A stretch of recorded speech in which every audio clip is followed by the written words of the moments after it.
Welcome back, folks, to the Mailright Show. This is episode 173. We got a great guest with us, Nick Calabro.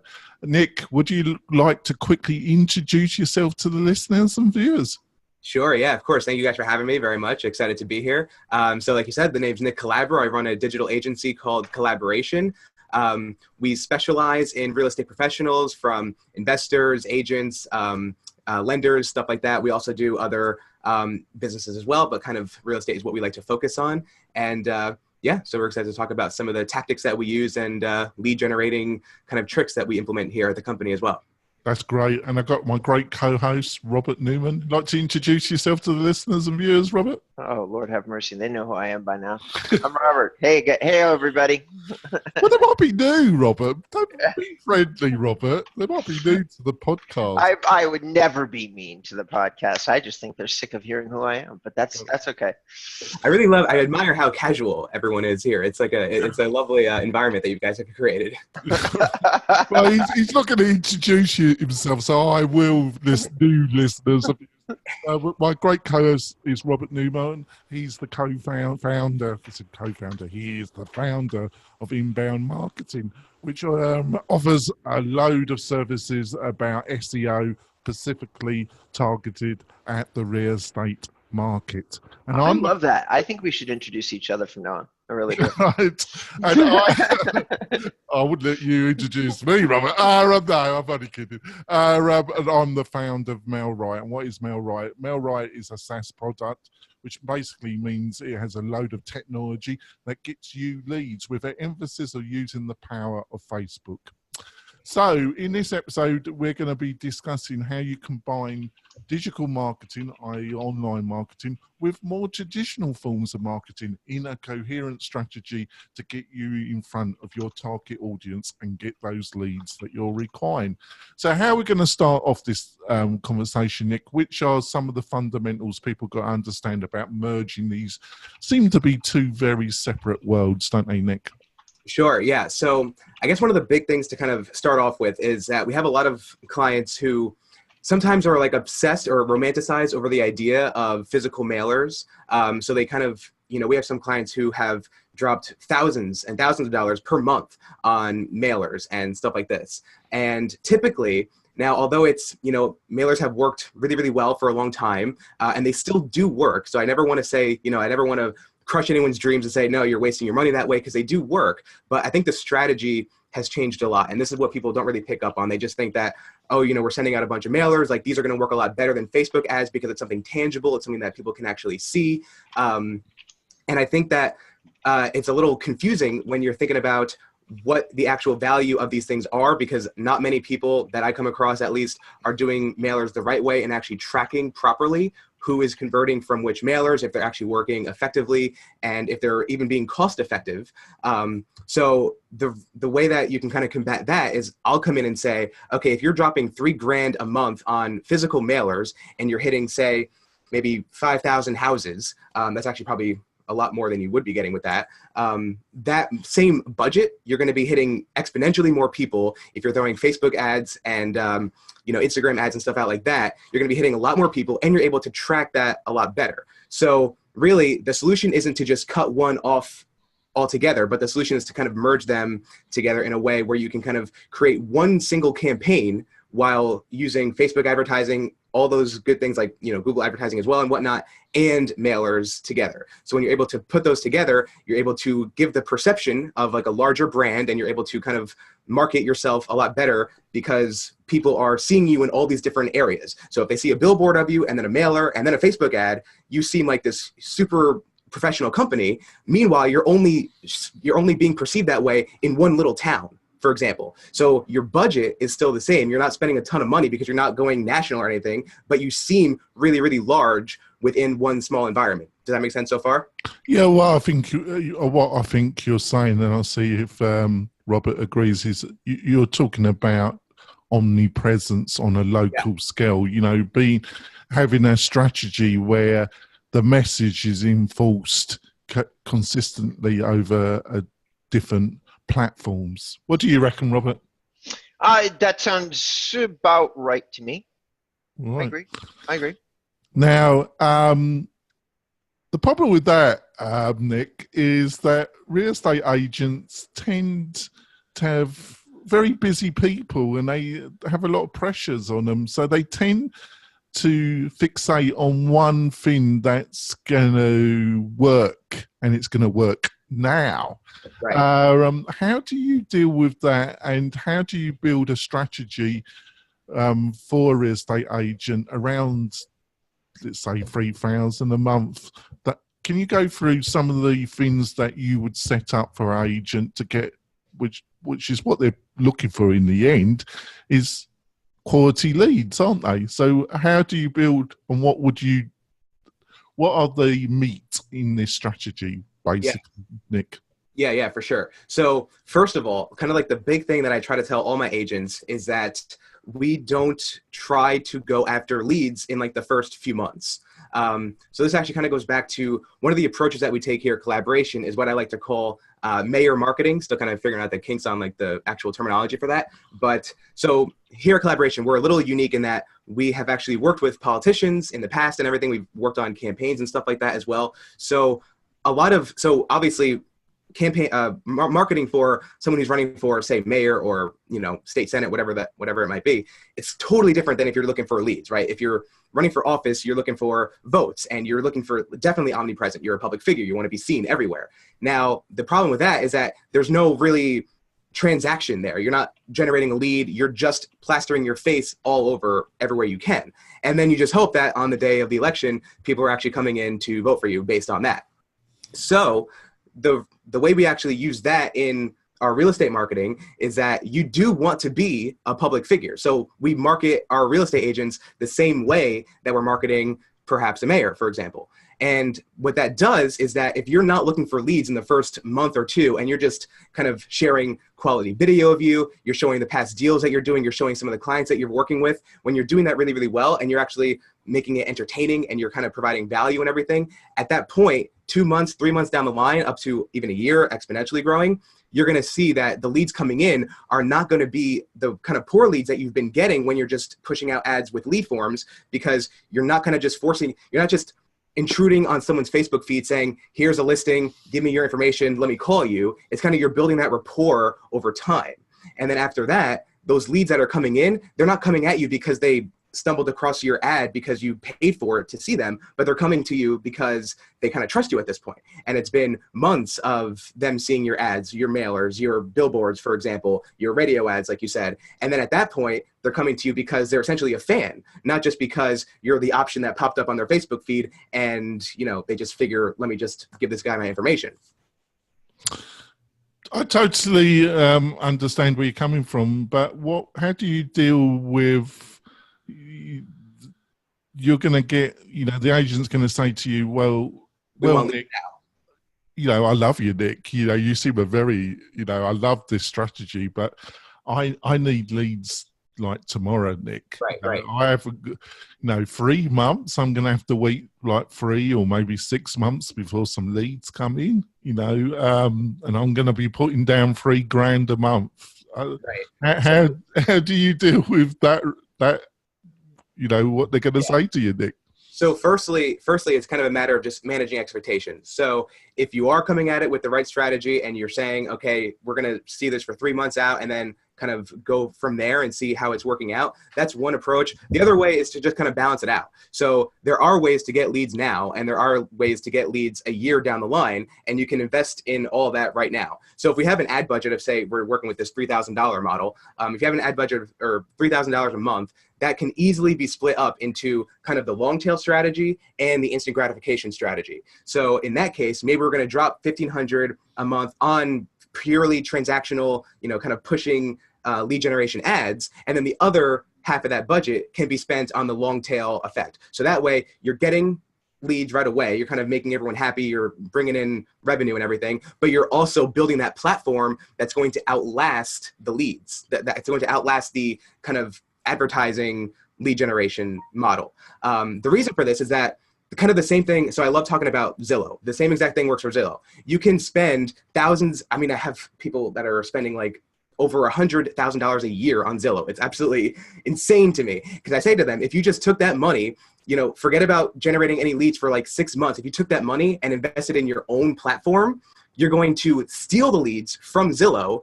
Okay, you're not going to have to pay Zillow anymore. Every time you pay Zillow, you're just giving them more fuel to then outrank you even more. So it's kind of like you're like self-sabotaging your whole platform, right? Because every time you pay them, they're just kind of beating you out even more. So the strategy would then be to create essentially your own Zillow, so that we're able to cut ahead of them, collect those leads for yourself, and then you don't have to pay anyone because the whole platform is yourself. And then that way you have a lasting strategy that even when you have no ad budget left, that platform is still built, and that's kind of working for you forever. I'll see where you're coming from. What do you reckon, Robert? Got a question? No. I mean, this whole thing, the combination of social media marketing where you're paying for direct marketing, it's not an area that I consider myself to be an expert in. The long term, the value proposition, as you're trying to have a conversation with a client about spending, let's just call it 18 grand, and there's no results. That is something I'm very used to doing, because that's all what SEO is all about. So I feel like I have relevant experience in there. So I'm listening to what Nick is saying about that, but I definitely don't have relevant experience in doing a mix of advertising when half of that is Facebook direct marketing. So I don't really have a lot. Well, my initial reaction when you were saying that, Nick, is it's because obviously you wouldn't say to an agent that's spending 100 or a group of agents that are spending 100,000 on Zillow, cut it now. Right. What you would say is over a certain amount of months, reduce the budget and invest it gradually into an alternative platform. And you probably never, or maybe in 18 months' time, might get to a position where you're not advertising at all on Zillow, but it's going to take at least 18 months before but you can start today to build your own platform. Is that what you would probably say, Nick? Yeah, for sure. So, I mean, I guess kind of the problem is that, so all of real estate agents that I come across, everyone just wants kind of like we're saying leads immediately. So first of all, if that's the kind of mindset that we're working with, typically we don't even, we might not even pick up the client, because essentially we're just never going to make everyone happy. If if 1 month we're kind of dropping off a little bit, leads really aren't coming through, then they're not going to want to sign on again. We're not going to kind of extend the contract, stuff like that. So kind of the whole model that we preach and everything is that long tail, and it works. And we have like the data that shows that after 6 months, you're going to see even better results than you would have if you did the previous approach, which was maybe Facebook direct marketing or anything like that. So that's kind of, there's a really kind of sticky balance. I do have a question. Yeah, sure. So you're using very broad terms, and I'm somewhat curious when you're talking about long tail strategies and you're talking about mixing up platforms like direct mail. Is there anything that I would personally tag as inbound marketing here? Are you coaching clients to do like really informative videos connected to some of these campaigns and establish the value, or are you just telling them to go multi-platform and the results will be better? No, I mean, you're pretty much there with the former. It's, really high quality, like kind of even training videos, stuff like that. It's all about just, making, I don't know, like a little PDF of like, top 10 things you need to know about selling your home, stuff like that. And then along with that, it's, the Facebook video, YouTube, whatever it might be, like a podcast like this, for example. And then when you're doing that kind of consistently and really well, then it's a difference. There's a difference between building a fan and building a lead. And we want basically fans, because at that point, like right now, like, $1 Million Listing guys, Ryan Serhant, like doesn't have to, like, he's already built his platform so well, like everyone would love to work with him. Right. So I'm basically saying that if you're in, small town USA, you want to be the Ryan Serhant of small town USA. And then when you do that, when you're doing that, right, it's going to take time to get there, but you're not looking for a lead today just to sell a house tomorrow. You're looking for a fan today, so then they'll list their house with you like in a couple of years when they're trying to sell. And then when you kind of, obviously it's really, really long tail. So when you're doing that really well, though, then you kind of capture everyone in the future, and you're essentially kind of like carpeting over the entire footprint of wherever you are. Right. Yeah. I think we're going to go for our break, folks. And when we come back, we'll be interrogating Nick a little bit more about non-tel. He's coping well, folks. We'll be back in a few moments.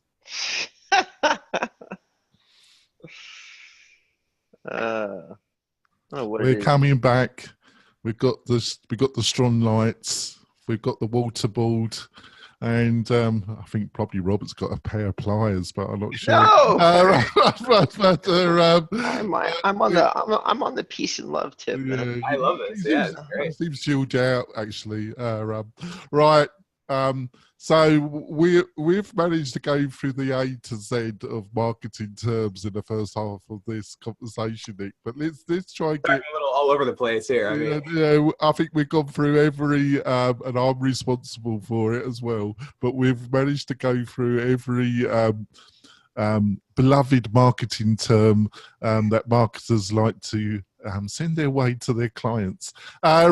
So you got a client. And let's say they've got $1,000 a month, and they have signed a contract with you for 6 months. Okay. They're giving you 6 months at $1,000 a month. Mm-hmm. Can you give an outline? For $1,000, can you do anything for them?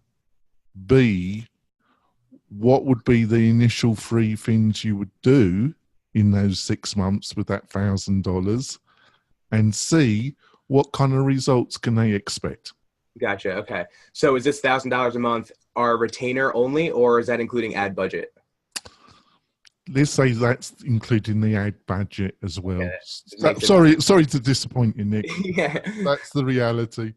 So, okay. So for something like that, it's a small amount of money.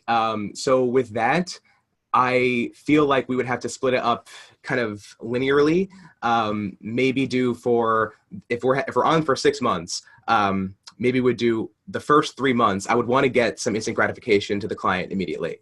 That would include advertising. That would include really no SEO, like no, anything on their website, anything like that. We're pretty much going to be pushing out ads and generating traffic and leads that way. So with that, it would be simply, we're talking, I mean, I guess it would have to be like, let's stop here because we should have started this conversation with a proviso.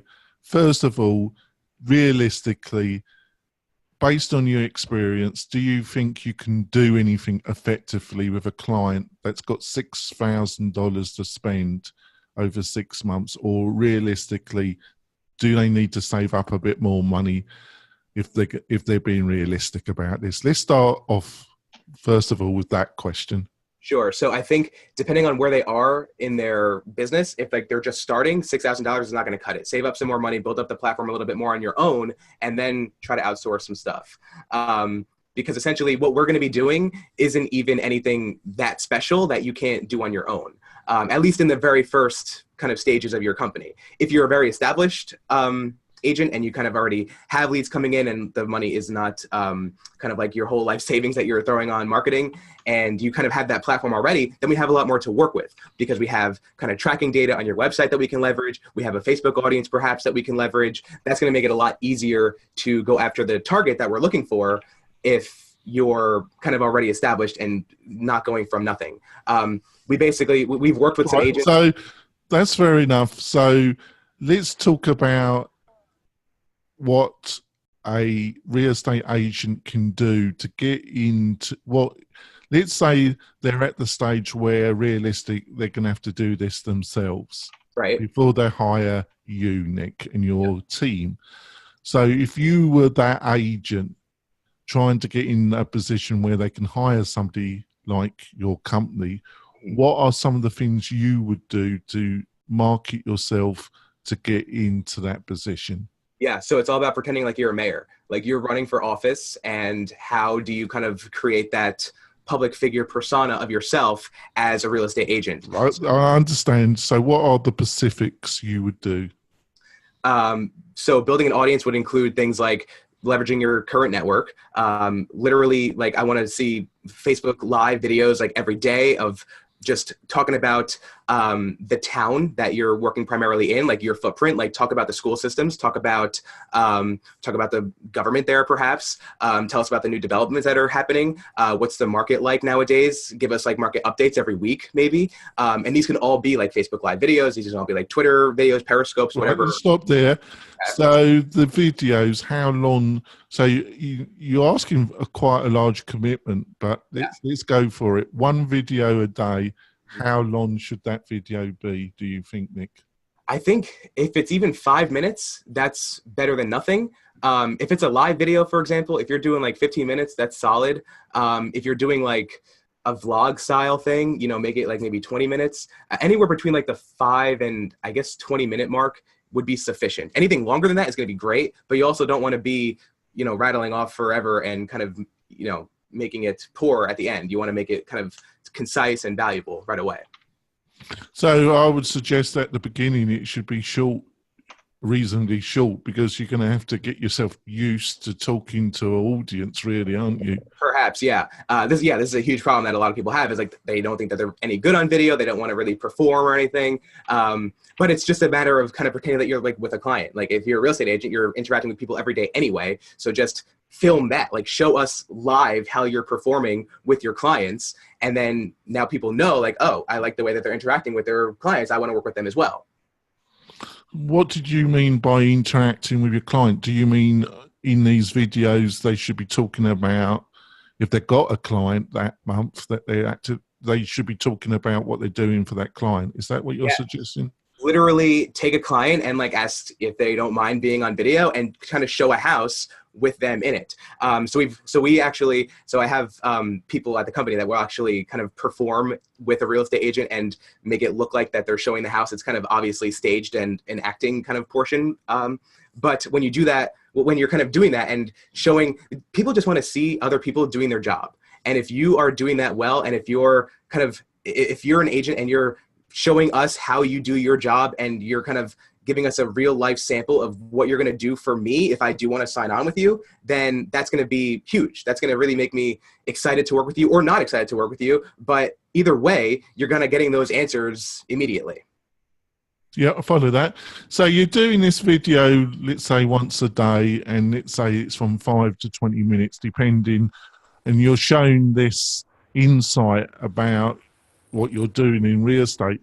What's the next thing you would be doing? Well, the videos should have an accompanying blog. So if you're talking about market updates, write up a 1,500-word blog post with it, throw it on your website, send that out to your network, Facebook, whatever, you know, get that link out there. And then everyone that's now coming to your website, you're able to track them and everything. You're able to kind of have the Facebook pixel working on it. So you're kind of retaining those kind of pre-leads a little bit. And then that's just all kind of helping the platform grow because you're driving traffic and people are interacting with the website and such. And what should, you know, a lot of people writing a 1,500-word piece they just freak out, but it's not that big. But what would be some of the things that you would advise them to write about? Robert's laughing. Well, yeah, they would freak out. I mean, I love your... Okay. Well, you know, it's the reality, Robert. You know, you ask the average real estate. I do know this. I'm just laughing. You're writing a 1,500-word piece. In the dismissive, not the dismissive, but the easy and friendly way Nick said. They probably run to the hills. But there we go. But what should this piece of? Well, he's not. So I'm going to qualify something here, guys. Nick, I love your enthusiasm. But the client that you're talking about, it's not the average person who's listening to this show. The people inside real estate that have the kind of budget, the kind of time, the kind of everything that you're talking about are definitely real estate brokers, not really so much agents. And they're running probably teams, I'm going to guess, from 10 to 50 agents. The really big brokers, like brokers who have hundreds of agents, which we had a broker on the other day that had 400 agents. Those brokers have marketing departments, right? And if they're gonna be talking to you at all, it's because they're gonna be using your agency for a specific thing that they're gonna stick into their marketing, such as our marketing guys do know how to do Facebook marketing, but we're not sure that they're doing the absolute best job that can be done. Thus, we'll give you a $5,000 a month budget and see if you can get better results than we've been getting internally. Because they're already paying these guys 50, 60, 70 grand a year to do the marketing for them. And they don't need to hire a redundant resource unless they really feel like that resource is going to give them better results. So most of the people that listen to this show are like your agent, and $1,000 a month, which Jonathan threw at you, that's the high end most of the time. Yeah, believe me, I know, yeah. So just putting that out there, because I love your ideas and your enthusiasm. I also have worked with a couple of politicians, and they have to have a higher budget, and they have to do an all-inclusive thing. But I'm curious to ask you a question. So you think big, and I love that. What do you do for your agency? So you're in digital marketing just like we are. John and I both have to advertise our own agencies, and we do so differently, he and I. So I'm curious to know, what do you do for yourself? It's a lot of, like to actually market the agency. I'm sorry, what was the name? Collaboration, I'm so bad. Yeah, collaboration. So what do you do to market yourself? It's a ton of content. So like we even have a whole meetup where it's like we gather agents, lenders, investors, everything like that. At the meetup, we'll just rant about kind of different tactics that we're doing, pretty much stuff like this. And then that's like a huge form of lead generation already. Just people that are coming in to learn about that. And then we're providing value and everything and then such. And then kind of on top of that, the blog posts, the videos, it's just a ton of content. And although, in the beginning, we didn't see any fruits from that, now it really picks up. It picked up a little quickly for us just because we kind of did a huge push. But that's kind of like the big thing is that it's more content over advertising. Okay. So you're really talking about, you're just doing a different type of, you're promoting the concept of inbound marketing. You're just using promoted social a little bit more than, let's say, I would do, which is I do inbound focused on SEO, and they're two different things. Inbound is high quality content that answers a really, really specific question or need. And then SEO is kind of like the mechanics to get that content recognized. That's how I separate the two conversations.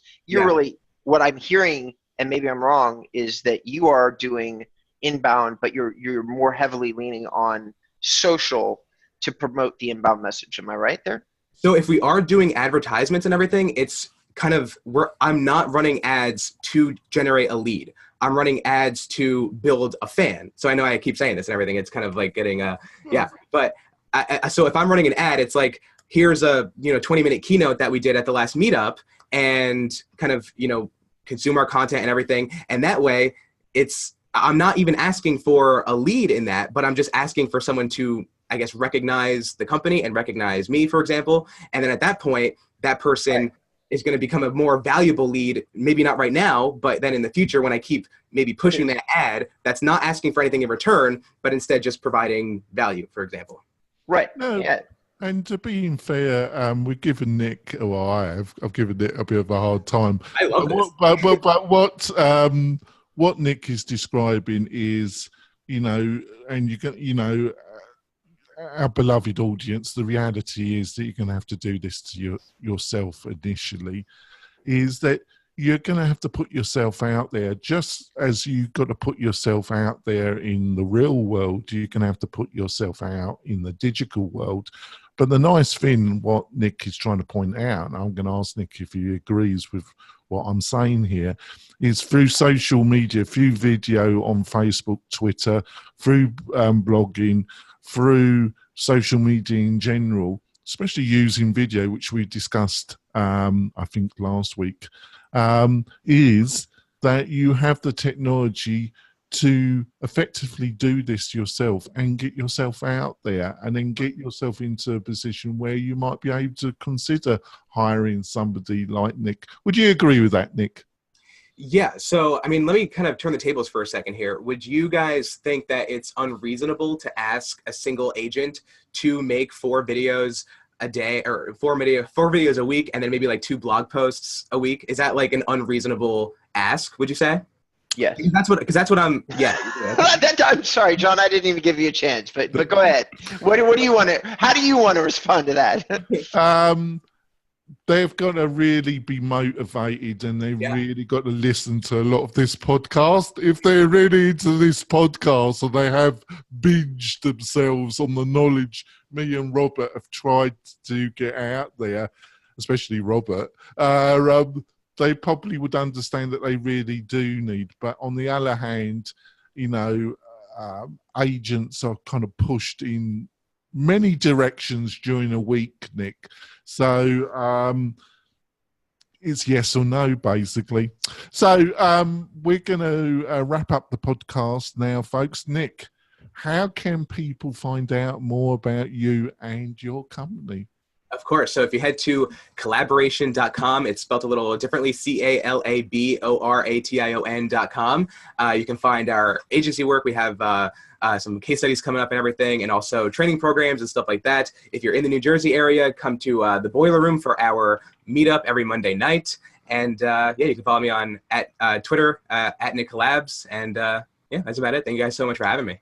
It's been a pleasure, Nick. You've dealt with the inquiries really effectively. Robert, how can people, the chilled out Robert, how can we find out more about you and what you're up to? I'm gonna flip the script on you, buddy. If you want to contact Jonathan, you can find him at mailright.com, and he is offering some really cool specials on his SaaS product, and you should check it out. I have been slowly but surely checking it out myself. So I'm going to say my wonderful co-host, Jonathan Dinwood, is definitely somebody that's at least worth having a conversation with if you've got the time. So there. That's very kind of you to say that. Thank you so much, Robert. We'll be coming back next week with an expert or an internal show where we're going to try and offer some insights about this crazy world of online marketing and how it could help you become a more effective agent and get the results that you're looking for yourself and for your family. We'll be back soon, folks. Bye.